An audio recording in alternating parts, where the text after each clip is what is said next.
का अनावरण करें। मीडिया के साथियों से अनुरोध, प्लीज थोड़ा संयम बनाए रखें। ये वो इतिहास बनता हुआ, जो इतिहास आज इस क्षेत्र में बना है, बहुत बड़े ट्रैफिक जाम से मुक्ति मिलेगी। अब मेरा अनुरोध आदरणीय मुख्यमंत्री महोदय से मीडिया बाइट के लिए। जैसा भी आप लोग देख रहे हैं कि आज यहाँ पे ये सर्विस रोड, रैंप, लूप और साइकिल ट्रैक, इनका इनॉग्रेशन हो रहा है। इससे इस इलाके के लोगों को ट्रैफिक जैम से मुक्ति मिलेगी। खासकर पूर्वी दिल्ली के लोगों को इससे काफ़ी सहूलियत मिलेगी। तो मैं दिल्ली के लोगों को और ख़ासकर पूर्वी दिल्ली के लोगों को बधाई देना चाहता हूं। मैं पीडब्ल्यूडी विभाग के इंजीनियर्स को, कॉन्ट्रैक्टर्स को भी बधाई देना चाहता हूं, जिन्होंने ये काम पूरा किया है। जब से आम आदमी पार्टी की सरकार बनी है, पिछले 6-7 साल के अंदर दिल्ली में इंफ्रास्ट्रक्चर के खासकर बहुत सारे प्रोजेक्ट्स हुए हैं। और जिस तेजी के साथ पीडब्ल्यूडी काम कर रहा है, समय से कम समय में पीडब्ल्यूडी अपने प्रोजेक्ट्स पूरे कर लेता है। जो एस्टिमेटेड कॉस्ट्स हैं उसमें बचत करता है। डिज़ाइंस इस तरह से बनाए जाते हैं जो कि ज़्यादा टिकाऊ होते हैं और बचत करने वाले होते हैं। क्योंकि अब दिल्ली के अंदर ईमानदार सरकार है, तो पीडब्ल्यूडी बहुत शानदार काम कर रहा है और इंफ्रास्ट्रक्चर को अब नेक्स्ट लेवल पे दिल्ली में ले जाने की पूरी तैयारी चल रही है। अगर आपके कोई क्वेश्चंस हैं तो।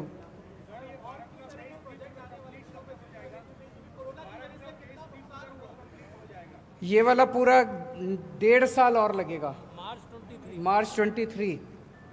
वो जो अभी देखा आप लोगों ने, इन्होंने समझाया, 2 हिस्से हैं जहां पे जमीन नहीं थी, विवाद चल रहा था। अब नवंबर में हमें जमीन मिल जाएगी वो वाली। तो नवंबर में ज़मीन मिलने के बाद जब ये शुरू होगा तो 1.5 साल के अंदर पूरा हो जाएगा।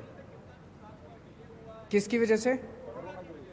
कोरोना की वजह से तो सारे कामों में पूरी ज़िंदगी रुक गई थी। आप लोग देख रहे हैं लगभग 1.5 साल सारे प्रोजेक्ट्स एक तरह से 1.5 साल के लिए रुक गए थे। अब जब कोरोना नॉर्मल होने लगा है तो सारी ज़िंदगी फिर से ट्रैक पे आने लगी है। एजुकेशन मिनिस्टर साथ ही खड़े हैं। मैंने कल भी बताया था कि 1 सितंबर से अब स्कूल खोलने की तैयारी है, स्कूल, कॉलेज, कोचिंग इंस्टीट्यूट्स, और उसका प्रॉपर एसओपी हम जारी करेंगे। बस एक ही चीज़ है कि किसी भी बच्चे को स्कूल आने के लिए बाध्य नहीं किया जाएगा, या उसको स्कूल नहीं आने पर अगर वो प्रेफर करता है कि ऑनलाइन क्लास है तो लेगा, तो ऑनलाइन क्लास की सुविधा दी जाएगी।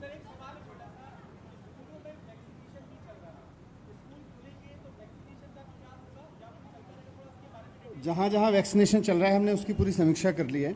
और कुछ ऐसे सेंटर्स हैं जहाँ ज़्यादा क्लासरूम ऑक्यूपाइड हैं, उनको कम कर लेंगे। लेकिन क्योंकि अभी 9वीं से 12वीं तक के लिए ही खोले जा रहे हैं स्कूल, तो इसलिए हमारे पास स्पेस हैं।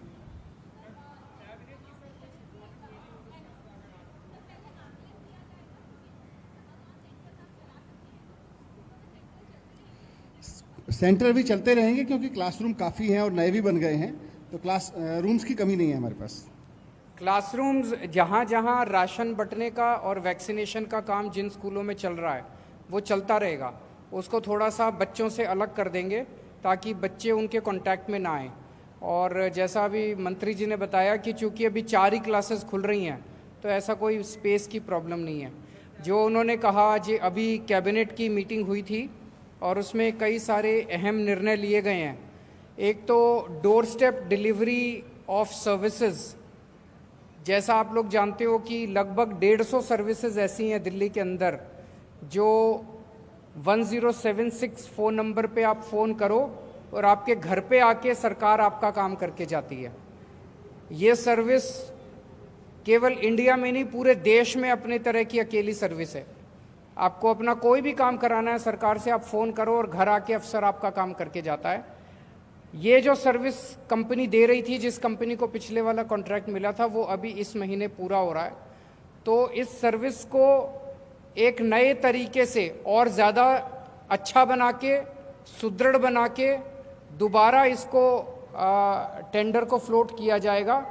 उसके बारे में आज कैबिनेट ने निर्णय लिया है और इसमें कई सारे चेंजेस, जैसे 1076 को टोल फ्री किया जाएगा। पहले पूरी दिल्ली एक ही कंपनी करती थी, अब इसको 2 हिस्सों में बांटा जा रहा है ताकि इनके बीच में एक तरह से कंपटीशन भी रहे।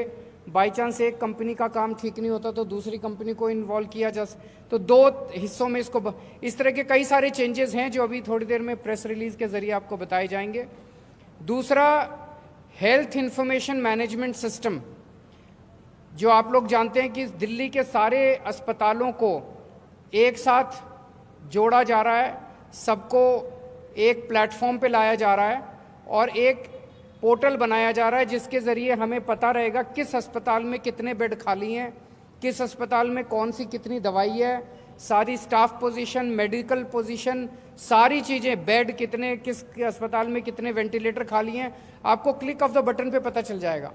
इसके ज़रिए आप डॉक्टरों से, आपको लंबी लंबी लाइनें लगाने की ज़रूरत नहीं पड़ेगी अस्पतालों के अंदर।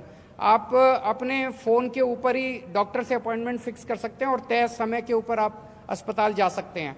तो ये पूरा का पूरा सिस्टम बनाने का आज कॉन्ट्रैक्ट दे दिया गया है। कौन सी कंपनी है? एनईसी को कॉन्ट्रैक्ट दे दिया गया है और 130 करोड़ के लगभग का ये पूरा प्रोजेक्ट है। तो वो पैसा भी सैंक्शन कर दिया गया है और इस कंपनी को अवार्ड भी कर दिया गया है। हाँ, लगभग 7,000 नए बेड्स तैयार किए जा रहे हैं सरकारी हॉस्पिटल्स के अंदर। ये बहुत बड़ा एक तरह से हेल्थ इंफ्रास्ट्रक्चर के अंदर इजाफा है। आज दिल्ली में सरकारी सेक्टर में 10,000 बेड्स हैं। सरकारी अस्पताल जितने भी मिला लो दिल्ली के, लगभग 10,000 दिल्ली सरकार के अस्पतालों में बेड्स हैं। अब 7,000 बेड्स और ऐड किए जा रहे हैं, 6,800 एग्जैक्टली। ये एक तरह से 70% इजाफा है। ये छोटी मोटी बात नहीं है और ये 6 महीने के अंदर बन के तैयार हो जाएंगे। तो एक तरफ अगर कोरोना की वेव आती है तो उसमें मदद मिलेगी, लेकिन अगर कोरोना की वेव नहीं भी आती है तो ये एक तरह से अपने लिए, दिल्ली के लोगों के लिए परमानेंटली 7,000 नए बेड्स तैयार हो जाएंगे। तो ये कुछ मुख्य निर्णय आज कैबिनेट के अंदर लिए गए।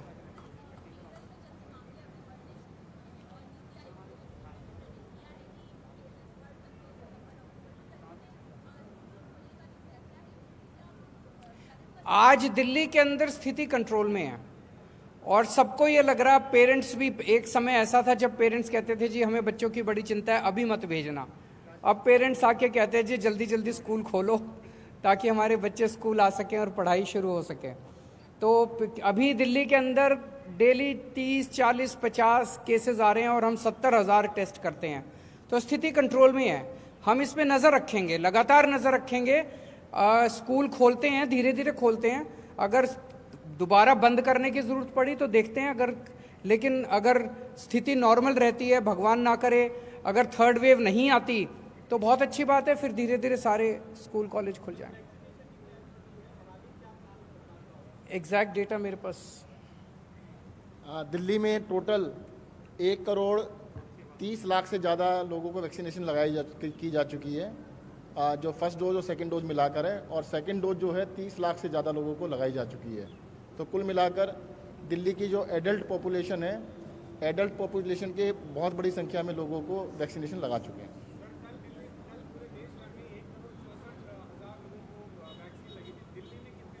1.5 लाख से ज़्यादा लगी है।